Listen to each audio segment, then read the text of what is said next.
Hello and welcome to episode 28 of the Nurse Trauma Healing Podcast.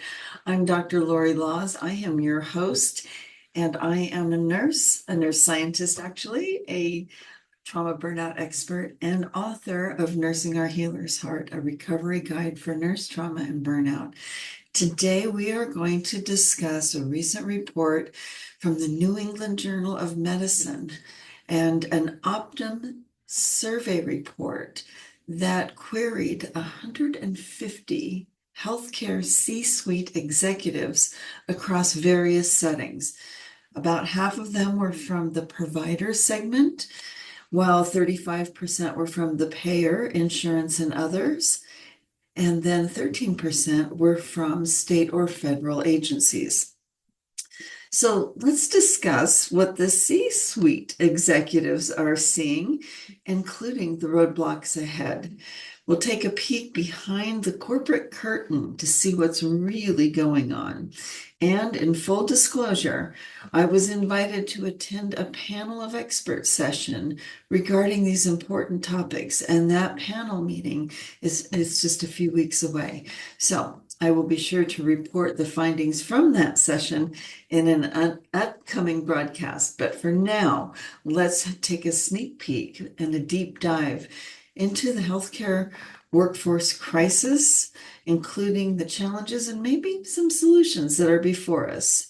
Now, the biggest challenge is let's just jump off that cliff together right now. The biggest challenge, surprising no one, is that 66% of health executives surveyed say that skyrocketing labor costs are their biggest challenge. The second biggest challenge highlights the significance of avoidable nurse and healthcare professional trauma exposure. And this has to do with medical errors. Sure, from the perspective of a spreadsheet, a profit and loss statement, or an operating budget, the cost of medical related errors are significant expenses. They also take a huge toll, emotional toll, psychological toll on nurses and healthcare professionals who carry the burden of guilt and shame that is associated with near miss, adverse, and sentinel events. Burdens that, quite frankly, aren't theirs to carry in the first place, and in most cases are due to organizational shortcomings and system failures. So we'll drop some graphics in the show notes. The first one is the impact on healthcare businesses and what these big challenges are. And so, of course, we have the growing labor costs and the increase in workplace errors, those were the top two. And then we have customer dissatisfaction with service levels. And, it kind of pains me to use the term customer because, it's what we provide as nurses is so much more than just a transactional, I'd like a number 3 supersized, right? Am I right? I mean, it just speaks to the cognitive dissonance between the C-suite and the nurses and the other health professionals. Among the other top items on the list were not enough capacity to meet demand, change in the culture or organizational drag, increase in technology investments, and risk of closure. So from the perspective of the C-suite executives, those are their top concerns in order of priority. All right, so now let's take a look about these, what they call workforce disruptions and their impact on performance. And I quote when I say workforce disruptions and their impact on performance, and you'll see why in a moment. From the C-suite professionals surveyed, 47% of leaders cited that training costs as were leading the disruption. 33% of executives identified lack of skilled talent as the top disruption. Okay, let's just sit with that for a minute. 47% cite training costs, and 33% cite lack of skilled talent as disruptors. So the cost to retain, attract, and train the workforce is an overwhelming pain point for all health organizations. And that we know that, but it's the mindset. It is how we are looking at this is through the wrong lens. We're looking at this through the corporate veil and not through the lens of safe and professional well-being conditions that promote patient outcomes, quality of care, patient safety, and and the financial well-being of the organization. So let's see what the top workforce disruptions, what the C-suite executives are really concerned about. And we talked about the top two, which is training cost. And then we have worker caregiving responsibilities, worker exhaustion. That's an interesting word choice. Exhaustion slash burnout slash traumatization is probably more accurate. Remote work, lack of skilled talent, which we just spoke to, wage and benefit increases, mental health, bias in the workplace, workplace safety. Well, there it is, but it's the second to the last, and under 20%, less than 20% of C-suite executives are even putting workplace safety on the radar when it should be at the very top of this list. And then resignation and retirement levels. All right. And that's like, I call it the great nurse resignation, because we have highly trained and highly educated workforce of nurses who are saying we are not going to put up with this anymore. This is why would I come to work and be traumatized each and every day and be unwell and experience dis-ease in my body, mind, essence? Why would I do that? So now let's look at these reported workforce disruptions through the lens of avoidable nurse and healthcare professional specific trauma in these categories. This is where the C-suite executives, that's where the gap is. That's where the disconnect is. They have maybe never ever been in practice. That's not their specialty. And so they don't know. They don't know what they don't know. They can't connect to that which they haven't lived.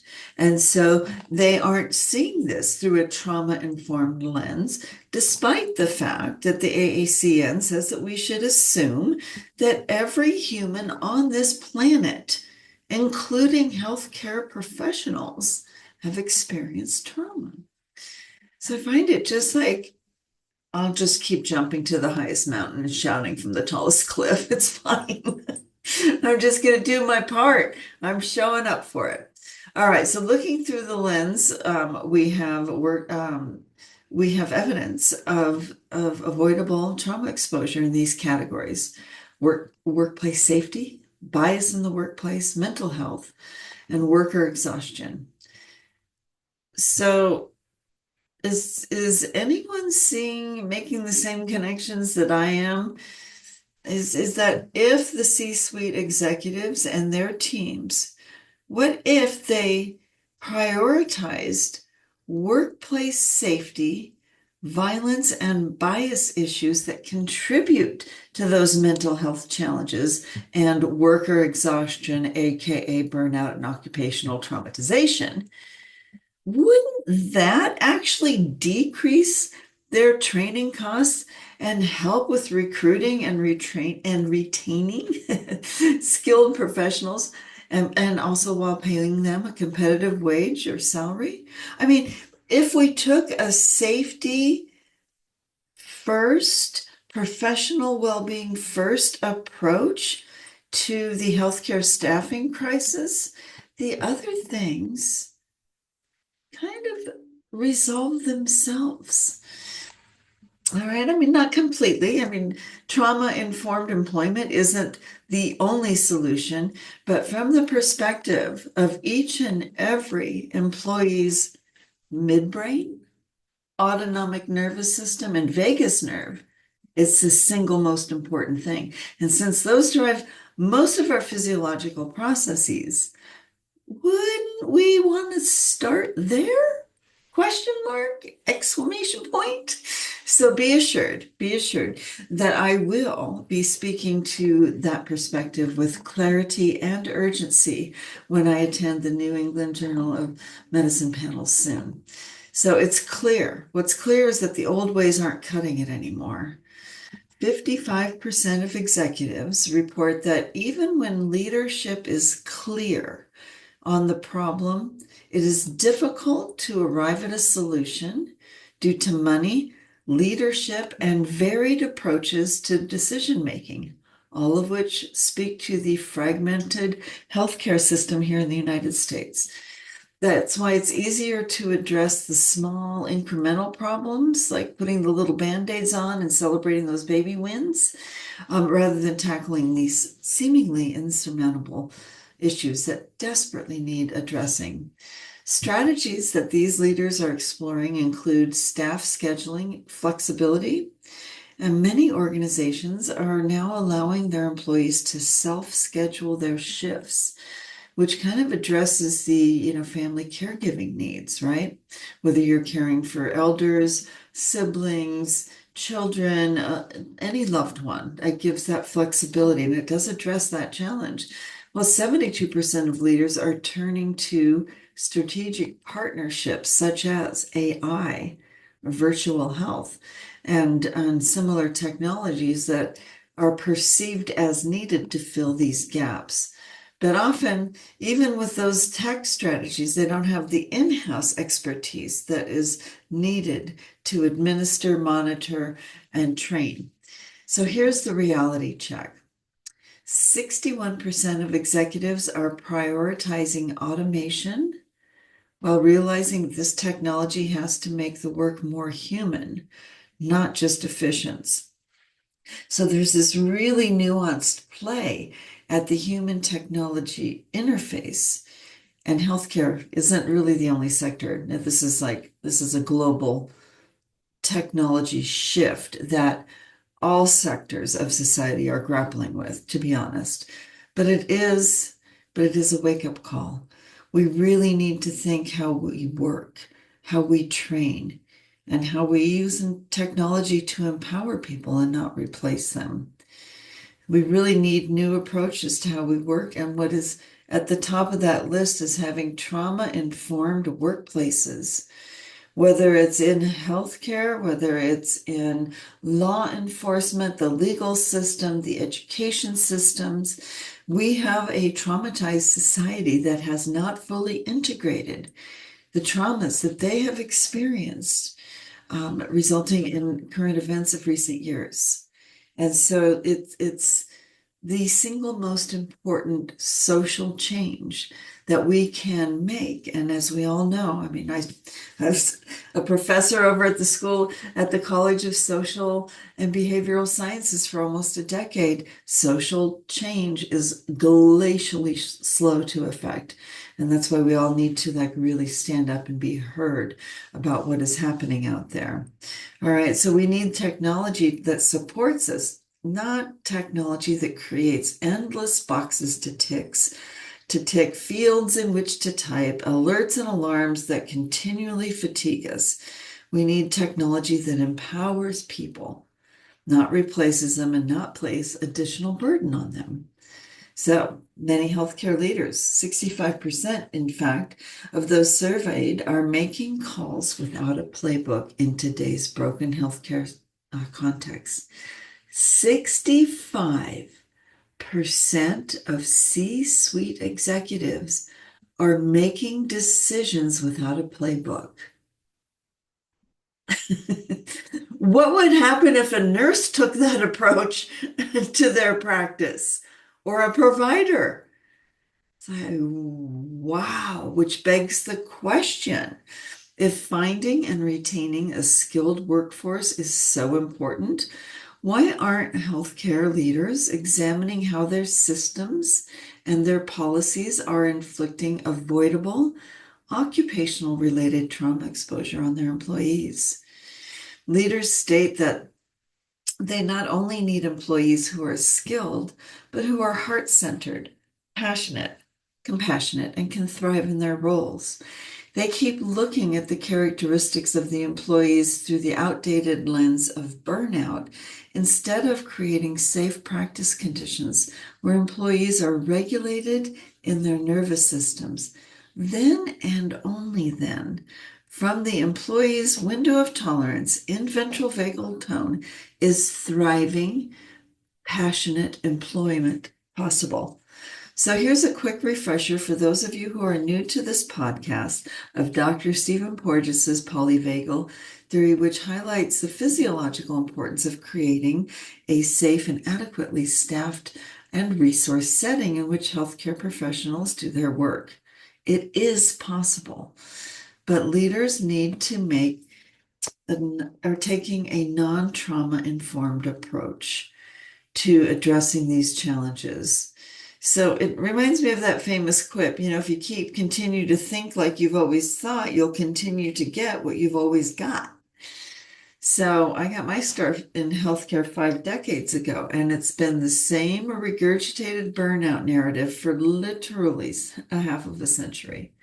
We're all long overdue for a paradigm shift. So in the show notes, I'll drop a graphic that really shows the 3 primary states that our autonomic nervous system and vagus nerve go into depending on external and internal conditions. The first is ventral vagal state, and this is our social engagement state where we can connect with others. We are safe. We are oriented to our environment. We can connect with one another. We can be in the present moment. We're grounded. We're centered. We're mindful, and we're compassionate, right? That's where we should be. But then the next state is sympathetic, right? And that's the old flight, fight, and fawning, right? And so in that circuit, we are designed to go into sympathetic circuit when we are meeting the stressors of daily living, right? Short-term little, oh my gosh, I just slammed on the brakes because a cat, this literally happened to me the other day, slammed on the brakes because a cat darted out in front of me, and I had just bought new plants for my house, all of which through the car.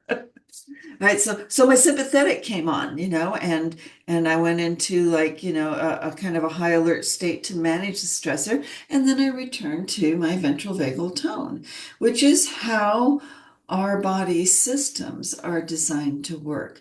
But what happens is that when we have that prolonged stress and trauma exposure, we go from that sympathetic, I can manage this situation like I could when I had to slam on my brakes, into I can't manage.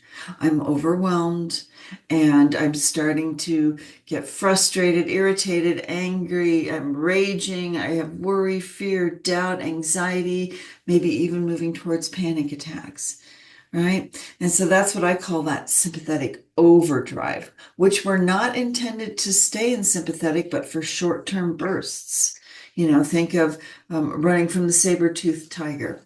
And then if that sympathetic overdrive persists to the point that the body can no longer produce enough energy that is required, or that the conditions are so harsh and are perceived as so unsafe, then the dorsal aspect of the vagus nerve comes online and it shuts us down for energy conservation purposes.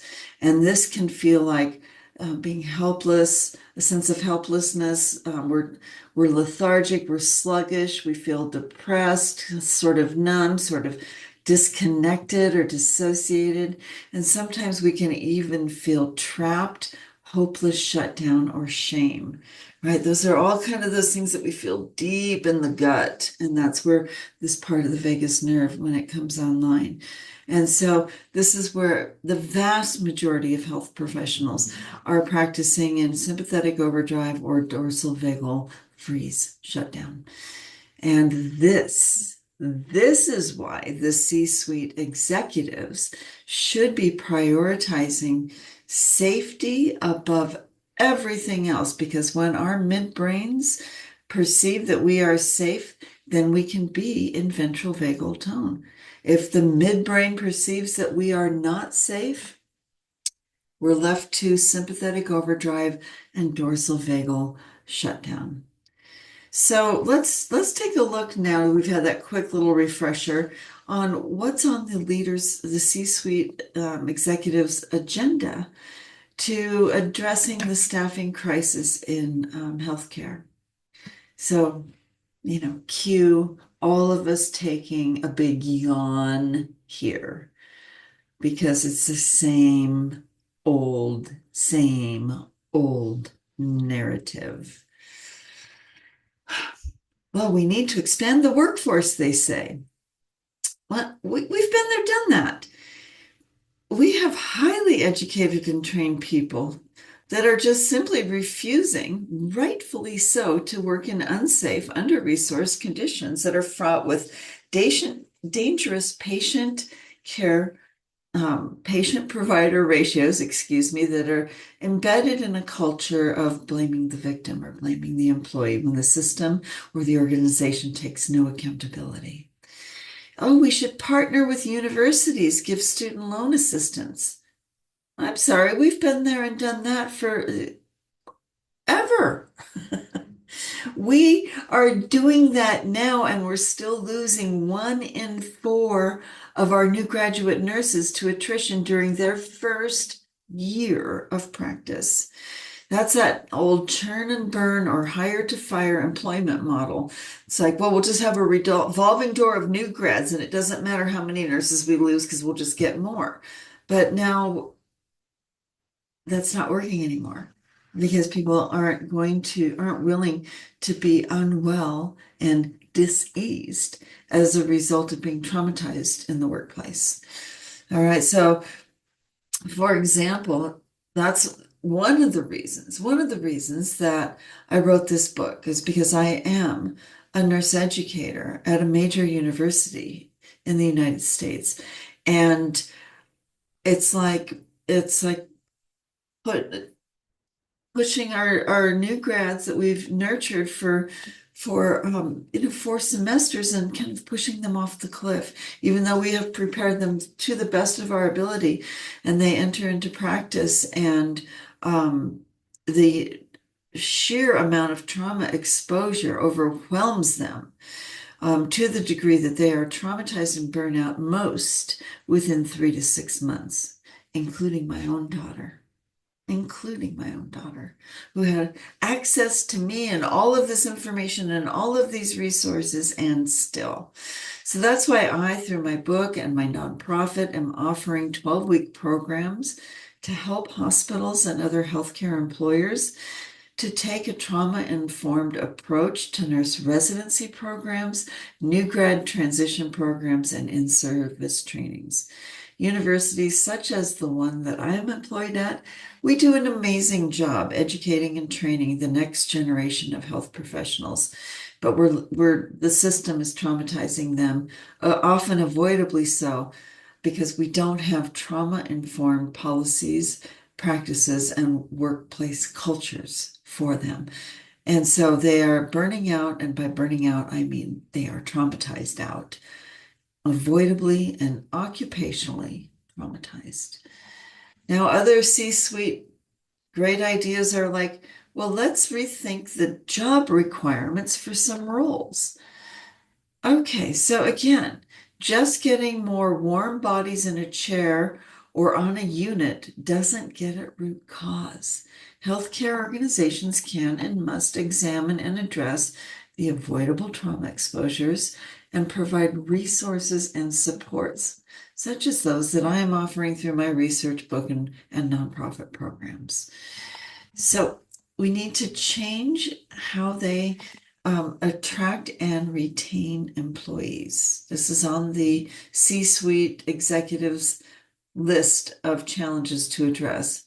And as you can imagine, I will be speaking at length as to what changes my research suggests that need to be realized. I don't want to sound like a broken record here. I know you all know that we need to just stop. We need to just stop avoidably traumatizing employees to the point that their autonomic nervous system, their vagus nerve, and their mitochondria literally cannot produce enough energy over time to withstand the significant chronic trauma exposures. C-suite executives say, well, we need to invest in our existing employees. And I say, yes, yes, yes. And please do so in a way that helps them learn the language of the autonomic nervous system and the vagus nerve so they can learn how to insulate themselves from these harsh practice conditions so that they can work from that regulated, open, heart-centered, open-minded, compassionate, socially connected manner that only is available to every human on this planet if they feel safe. It's just that simple. If you're a healthcare leader out there, please message me. I'll drop a link in the show notes. I've done the research. I have the programs through my nonprofit. I can help your employees and you can receive a tax-deductible donation. I know, shameless plug, I know, but I'm in service and I'm here to help. So thank you for indulging. Shameless plug is now over. So thank you for indulging me as I do everything I can to be a part of the solution. Other strategies that they are considering is upskilling employees, creating even more opportunities for career expansion and upward mobility, role flexibility, and additional autonomy, and policies that stimulate curiosity. And these are all fine and well, but if we're building all of this on top of unsafe work conditions that then result in a dysregulated nervous system and sympathetic overdrive and dorsal vagal collapse, then all of this is we're just going to end up right back where we are. It's like building a house of cards. All right, so now let's talk about some of the biggest obstacles to progress that the C-suite executives mention. Of course, finding skilled talent for all the reasons we've described, agreeing within leadership and investors as to what adjustments need to be made. And, here we are with the cognitive dissonance between economic models and best practices in healthcare, right? This is the chasm. This is the chasm that patients, nurses, and health professionals are falling into and getting significantly injured. Staying resilient and maintaining optimism. Well, how about if you stop traumatizing us? How about that? Because almost 60% of executives said that, well, they just need to work on their resilience. They just need to be more positive. I'm sorry, but it just feels like gaslighting. Are you serious right now? Budgets, they need budgets that match the demand for competitive wages and benefits. Show me the money. That is real. Inflation is real. Healthcare soaring costs are real. And also, healthcare delivery requires a workforce that is highly trained and highly educated. And that costs each of us a lot of money to get trained to fulfill these roles, and therefore we need to be compensated commensurately. Technology investments and installation, and then there's, less than 10% were willing to admit, but I'm grateful that they did, that they're really uncertain about how to proceed. Start with a trauma-informed workplace that is safe. For those of you who are uncertain, and those of you who think you're certain, start there. Start there. Start there. All right. So, quick little changes that are being done, while useful, it's like, well, bringing a band-aid to an open heart surgery. Leaders continue to look for those quick fixes to systemic challenges, which is why we're on the hamster wheel here. A half a century since I entered the healthcare profession, and it's still the same narrative. We're all running as fast as we can in flight, fight, or fawn states, just trying to get through the day. The quick fixes from the corporate C-suite, well, it's better than doing nothing. It's really what's keeping us mired in the current healthcare staffing crisis. Building trust, building work environments where employees feel safe because they are safe, building relationships, listening, collaborating to find mutually satisfactory solutions, prioritizing professional well-being, creating a culture where people feel safe to express themselves and make recommendations, self-service tools for scheduling shifts and training, giving employees more autonomy, control, and flexibility, all great ideas, all of which take time. And then there's this one, offering mandatory training sessions during regular working hours. What a concept.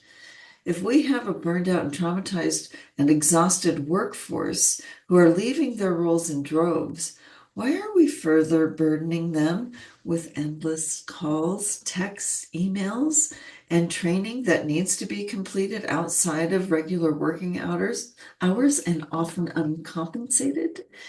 The same for professional development. Why is it the employee that is burdened with the time and cost that is needed to develop and obtain additional training?